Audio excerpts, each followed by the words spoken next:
नमस्कार, आपके लिए यूपी उत्तराखंड की आज दिन भर की खबरों का दस्तावेज लेकर मैं हूं आपके साथ गुंजन। आज हम आपको दिखाएंगे हर बड़ी खबर। आज 10 का दस्तावेज में बात हर उस बड़ी खबर की होगी जिसका सीधा सरोकार आपसे है।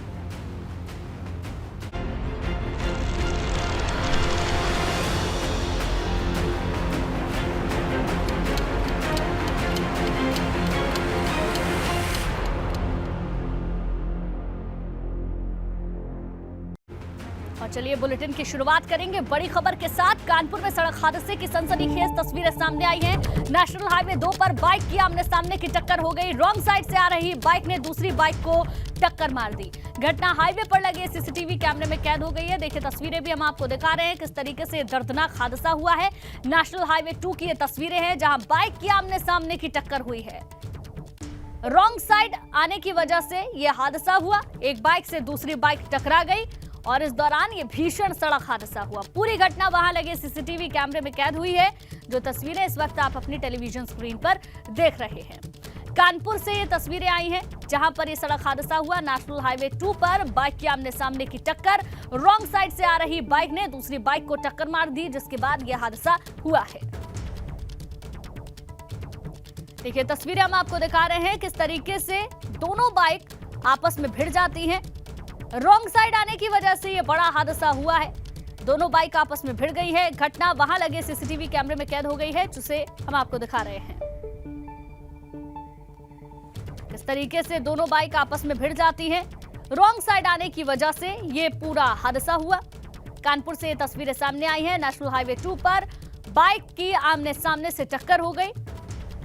बाइक सवार भी संभवतः इसमें घायल हुए होंगे जिनको अस्पताल में भेजा गया है।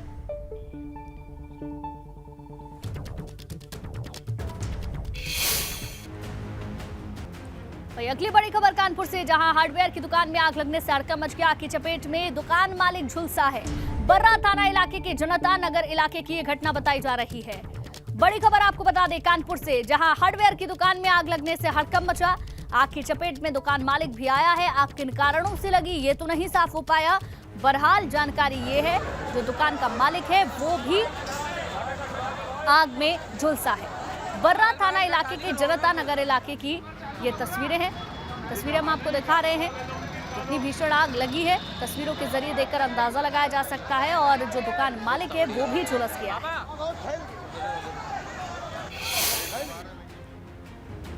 आगे बढ़ते हैं लखनऊ से अगली खबर जहां 3 सीटों के उपचुनाव पर भारतीय जनता पार्टी का मंथन जारी है। रामपुर के लिए 3 नामों पर मंथन चल रहा है। सूत्रों के हवाले से जानकारी आकाश सक्सेना या भारत भूषण गुप्ता को टिकट मिल सकता है।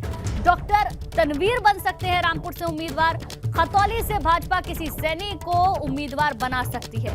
विक्रम सैनी की पत्नी के नाम पर भी विचार चल रहा है। सूत्रों के मुताबिक ये जानकारी मिल रही है। मैनपुरी लोकसभा सीट पर किसी शाक्य को टिकट दिया जा सकता है।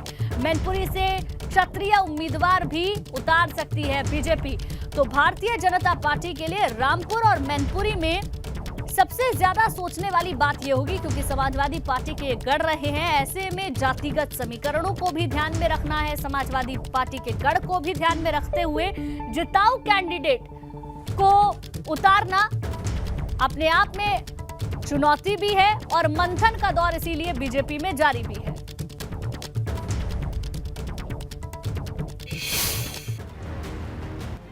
वहीं पूर्व केंद्रीय मंत्री और सुल्तानपुर की सांसद मेनका गांधी ने सुल्तानपुर दौरे के पहले दिन गुरु नानक जयंती पर गुरु सिंह सभा द्वारा आयोजित कार्यक्रम में हिस्सा लिया। साथ ही संकीर्तन में शामिल होकर गुरुद्वारे में माथा टेका।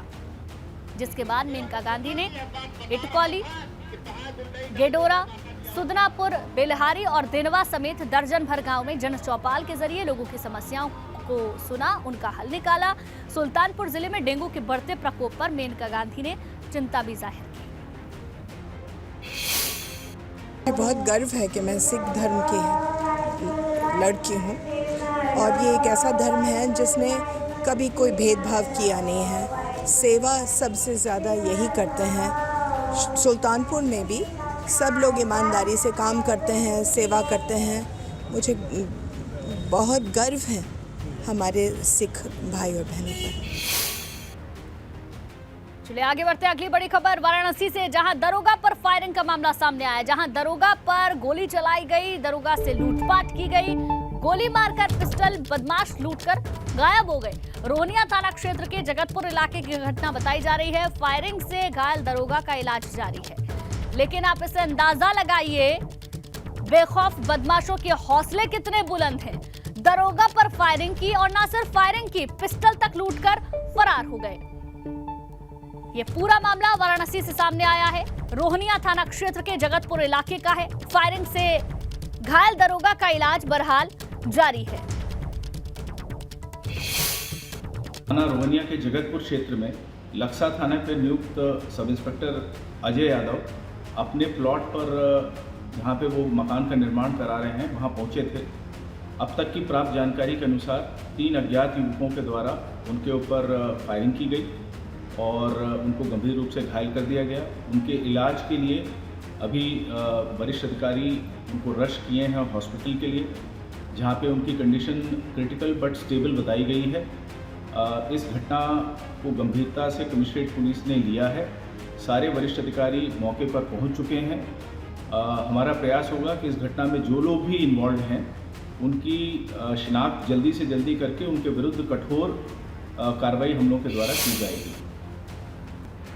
आगे बढ़ते हैं। अगली खबर, जहां काशीपुर में इमरान मसूद का बड़ा बयान। समाजवादी पार्टी एक भ्रम की पार्टी है, इमरान मसूद ने कहा है। अभी मेरा भ्रम टूटा है, अभी कई और लोगों का भी भ्रम टूटेगा। ये बड़ी बात कही है इमरान मसूद ने। काशीपुर में इमरान मसूद का ये बड़ा बयान सामने आया है। समाजवादी पार्टी एक भ्रम की पार्टी है, अभी मेरा भ्रम टूटा है, अभी कई और लोगों का भी टूटेगा। ये बात इमरान मसूद ने कही है और ये बयान काशीपुर में इमरान मसूद ने दिया, जिसमें उन्होंने इस बात को साफ कर दिया कि मेरा तो भ्रम टूट गया है, कई और लोगों का भी टूटेगा। बीएसपी नंबर 1 के ऊपर रहेगी, हम इस प्रयास के अंदर लगे हुए हैं और इसी सिलसिले में भी 3 दिन मेरा प्रवास इधर ही रहेगा। तो क्या चुनाव सभी सीटों पर लड़ेंगे? हाँ, सभी सीट पर लड़ेंगे। बहन जी उपचुनाव ही तो न लड़ती हैं, बाकी तो सब चुनाव लड़ती हैं। उपचुनाव से बिल्कुल दूरी? नहीं, बिल्कुल दूरी नहीं होती। बहन जी का निर्णय है, जैसा निर्णय उनका होगा उसी के हिसाब से काम होगा। तो क्या मानते हैं कि निकाय चुनाव में कहीं वापसी? देखिए, प्रयास करे हुए हैं हम लोग, लग रहे हैं भी, चूँकि निकाय चुनाव बहुत जल्दी है, कोई बहुत ज़्यादा वक्त नहीं है और बहुत अच्छे नतीजे हम लोग लेकर आए, इसी प्रयास के अंदर लगे हुए। वहीं मुरादाबाद में भी बेकाबू हुई एक कार की तस्वीर सामने आई है। सोशल मीडिया पर वो तस्वीर भी वायरल हो रही है। इस बेकाबू कार ने कई लोगों को टक्कर मारी, जिसके बाद लोगों ने कार सवार की जमकर धुनाई कर दी। पूरी घटना सीसीटीवी कैमरे में कैद हुई है। तस्वीरों में आप देख सकते हैं किस तरीके से एक चौराहे पर लोग इकट्ठा थे और अचानक दंदनाती हुई कार एक साथ कई लोगों को टक्कर मारते हुए खुद टकराकर रुक जाती है, जिसके बाद लोग कार और कार सवार पर टूट पड़ते हैं। घटना मुरादाबाद के नागफनी थाना इलाके के बारादरी चौराहे की बताई जा रही है। देखिए तस्वीरें भी हम आपको दिखा रहे हैं, कैसे कार तेज रफ्तार में आती है, बाइक को टक्कर मारती है और उसके बाद टकराकर रुक जाती है, लेकिन वहां जो मौजूद लोग होते हैं वो कार को और कार सवार को घेर लेते हैं और पीटना शुरू कर देते हैं।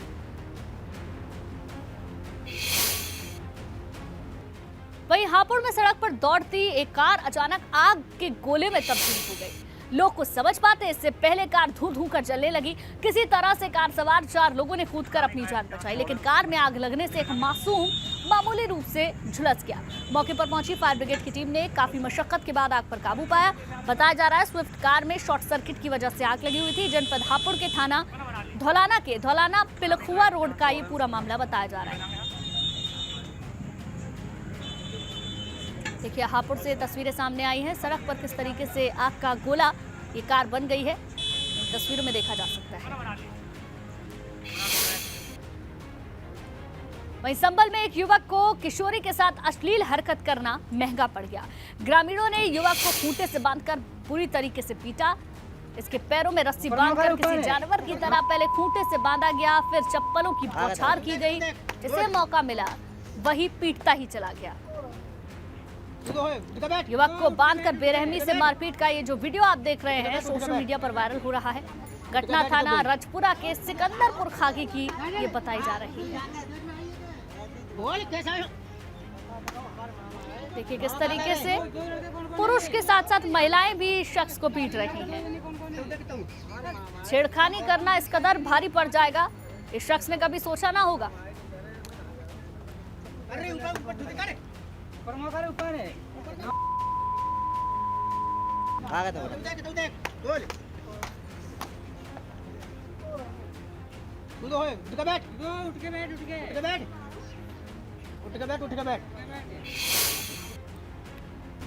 वहीं कानपुर में चेन पुलिंग कर भाग रहे युवक ने आरपीएफ के कांस्टेबल को बुरी तरीके से पीट दिया। घटना शियालदा के अजमेर जा रही शियालदा एक्सप्रेस की बताई जा रही है।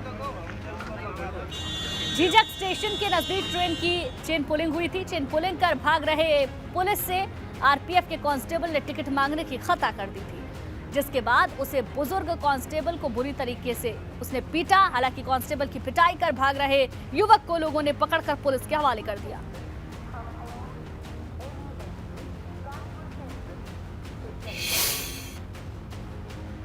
वहीं गोरखपुर में दो पक्षों के बीच विवाद हो गया। इस विवाद के बाद खूनी संघर्ष देखने को मिला। इस दौरान 3 लोग घायल हो गए। दोनों पक्षों के बीच मारपीट हुई और मारपीट की ये तस्वीरें अब सोशल मीडिया पर वायरल हो रही हैं। देखिए तस्वीरें हम आपको दिखा रहे हैं, दो पक्षों में किस तरीके से मारपीट हुई है। 3 लोग इस मारपीट में घायल बताए जा रहे हैं। गोरखपुर से तस्वीरें सामने आई हैं, किस तरीके से दो पक्षों के बीच विवाद हुआ। विवाद के बाद खूनी संघर्ष हुआ, 3 लोग घायल हो गए और ये जो तस्वीरें हैं ये सोशल मीडिया पर अब वायरल हो रही हैं।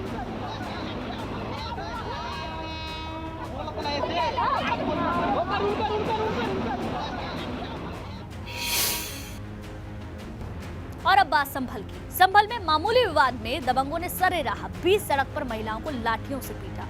महिलाओं के साथ पिटाई का जो वीडियो है सोशल मीडिया पर वायरल हो रहा है। सोशल मीडिया पर वायरल वीडियो की जानकारी के बाद पुलिस 3 लोगों को गिरफ्तार कर आगे की कार्रवाई में जुट गई है। घटना बनियाठेर थाना इलाके की बताई जा रही है। दबंग ने किस तरीके से महिला को पीटा है आप आवाजों के जरिए भी सुन सकते हैं, किस तरीके से वहां पर मारपीट हो रही है और चीख पुकार मची है। दबंग ने महिलाओं को वहां पर पीटा है। ये तस्वीरें सामने आई हैं। ये वीडियो भी सोशल मीडिया पर वायरल हो रहा है।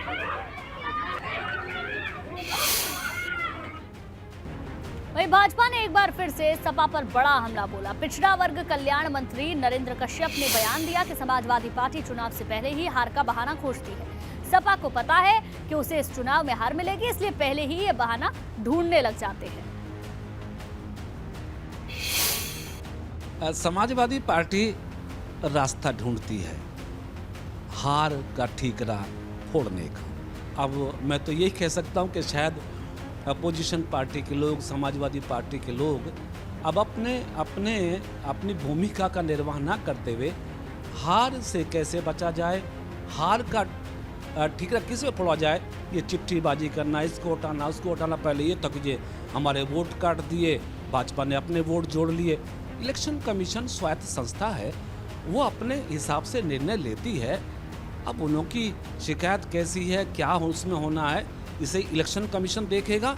मुझे ये लगता है कि समाजवादी पार्टी का हार से बचने का एक ये चिट्ठी ही शायद रास्ता बने। वहीं मुख्तार अंसारी के साले शर्जील को ईडी ने गिरफ्तार कर लिया। प्रवर्तन निदेशालय ने शर्जील रजा को प्रयागराज जिला जज की अदालत में पेश किया और कोर्ट से 14 दिन की रिमांड मांगी, जिस पर कोर्ट ने शर्जील को 7 दिनों की रिमांड मंजूर कर दी है। गिरफ्तारी के बाद ईडी ने शर्जील का सामना उसके भांजे और मुख्तार अंसारी के बेटे अब्बास अंसारी से करवाया, जिसके बाद ईडी ने शर्जील रजा की कंपनी आगाज कंस्ट्रक्शन से मुख्तार की कंपनी विकास कंस्ट्रक्शन में हुए पैसों के ट्रांजैक्शन के बारे में भी पूछताछ की।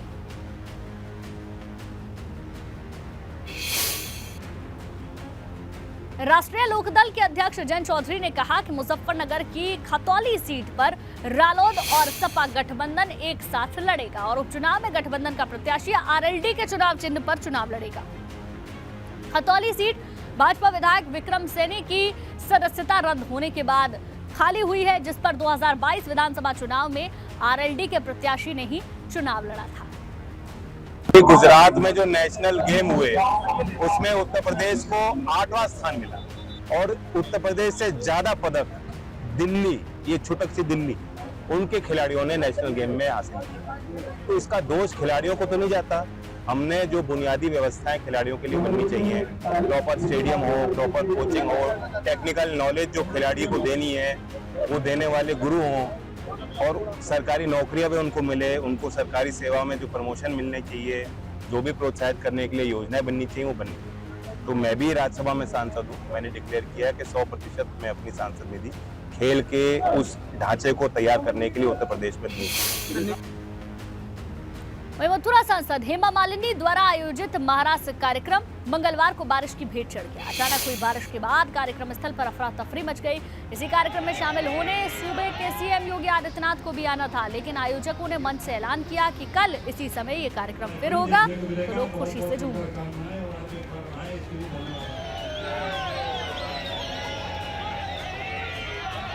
महाराष्ट्र कार्यक्रम होना था, लेकिन बारिश होने की वजह से कार्यक्रम को एक दिन के लिए स्थगित कर दिया गया। योगी आदित्यनाथ को भी यहां पर पहुंचना था, ऐसी जानकारी मिल रही है, लेकिन अब ये पूरा कार्यक्रम कल फिर से आयोजित होगा। वहीं गोरखपुर में शिवपाल यादव ने बड़ा बयान देते हुए कहा कि हमारी पार्टी असली समाजवादी पार्टी है। उन्होंने कहा कि मेरे साथ असली समाजवादी लोग हैं। मैनपुरी चुनाव को लेकर शिवपाल यादव ने कहा कि मैनपुरी में होने वाला चुनाव तकदीर बनाएगा।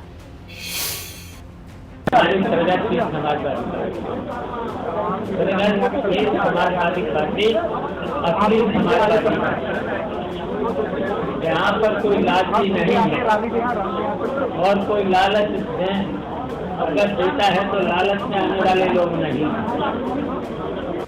मैनपुरी का चुनाव देश और प्रदेश की तकदीर का फैसला करेगा। तो कोई जल्दी नहीं है, आपको बहुत जल्दी पता चल जाएगा। बात करते हैं चंद्र ग्रहण की। आज दुनिया भर में चंद्र ग्रहण दिखाई दिया। सबसे पहले चंद्र ग्रहण प्रशांत महासागर में दिखाई दिया, फिर इसके बाद अमेरिका, ऑस्ट्रेलिया, जापान और चीन में देखा गया। कई जगहों पर पूर्ण चंद्र ग्रहण होने पर ब्लड मून दिखाई दिया। भारत में चंद्र ग्रहण शाम 4:17 पर शुरू हुआ, जो शाम को 6:19 पर खत्म हुआ।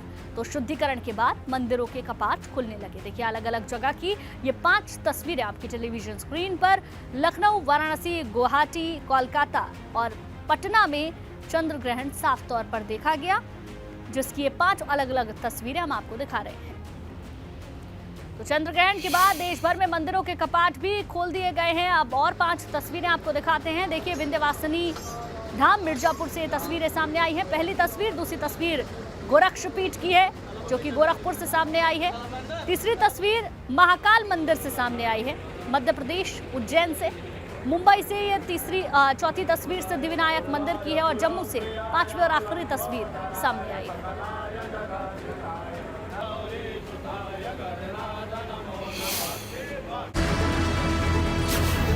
200 साल का सबसे बड़ा दंगल, आसमान में भिड़े शनि और मंगल। 9 ग्रहों की उल्टी चाल, बहुत खतरनाक था संकट काल।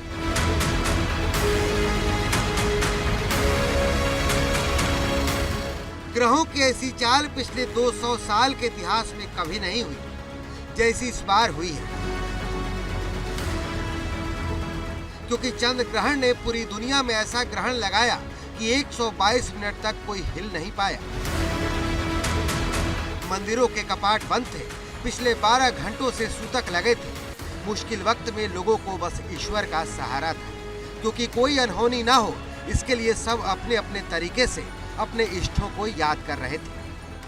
ऐसे में जो कहा जाता है कि जो मंदिरों में पूजा अर्चना नहीं होगी, मंदिरों के कपाट बंद हो जाएंगे, मूर्ति पूजा आप नहीं कर सकते हैं, लेकिन ध्यान और स्नान ये चीज़ें जारी रहती हैं ग्रहण काल में। तो उसी के लिए आप देखिए किस तरीके से यहाँ आस्था का सैलाब उमड़ा हुआ है। दूर दूर से श्रद्धालु यहाँ पर आ रहे हैं। और देखिए, कार्तिक पूर्णिमा का जो महात्म्य है वो इसलिए कई गुना बढ़ जाता है, चूँकि ये कहा जाता है कि आज ही के दिन जो भगवान शिव थे, भगवान शिव ने त्रिपुराक्षस जो थे उसका वध किया था।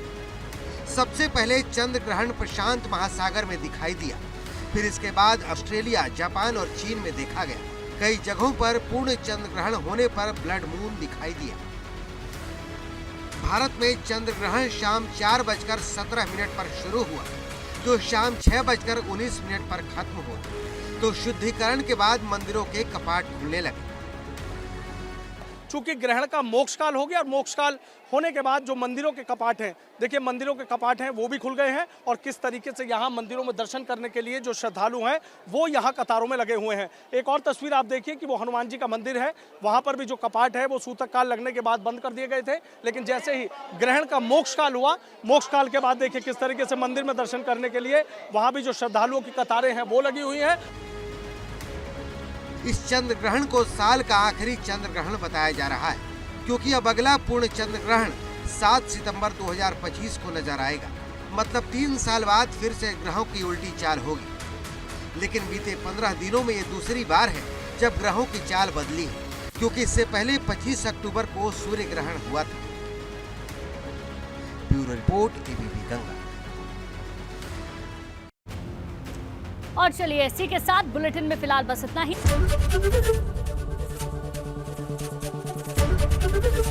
एबीपी गंगा, खबर आपकी, जुबान आपकी।